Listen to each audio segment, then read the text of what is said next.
Confronto riservato ai gentleman, cavalli di 4 anni in pista sulla distanza del miglio, sono in 11 al via. Atena degli Ulivi, Alfredo Dipa, Almaral, Alexander Mark, Adoben Greghi, Abu Dhabi Gar, seconda linea, Anita Dipa, Another One Mao, All Black Sea, Amanda Lear, Achillea Jet. Questo è lo schieramento di partenza, i favori in chiusura per Alfredo Dipa e Stefano Paladini. Macchina che accelera, partiti. La velocità iniziale di Alexander Mark, che si incarica di assumere il comando, veloce all'esterno anche Abu Dhabi Gar, poi lungo la corda c'è Alfredo Dipa, via via tutti gli altri. Si è inserita anche Almaral. E intanto 15 per i 200 iniziali con il favorito Alexander Mark, che fa scuderia con Atena degli Ulivi al comando. Quota sotto la pari in chiusura di gioco, 1,86, intanto il quarto iniziale se ne va in 33, seconda posizione per Abu Dhabi Gar. Cavalli che sono al metà della seconda piegata, non cambia nulla tatticamente, con terza posizione per Almaral, all'esterno invece avanza Adoben Greghi, poi gli altri.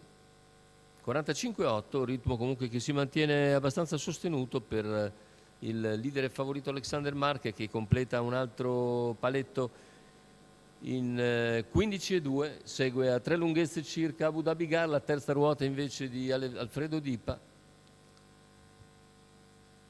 che cerca di progredire, ma a questi ritmi non è certamente semplice. In terza posizione rimane Almaral, gli altri perdono leggermente contatto, intanto 1 chilometro in 1,16,5 per Alexander Mark, che è sempre in vantaggio, prova a ricucire un po' il gap dalla seconda posizione Abu Dhabi Gar, che si riaccosta quando siamo a 400 dalla conclusione, parziale però in 14,9.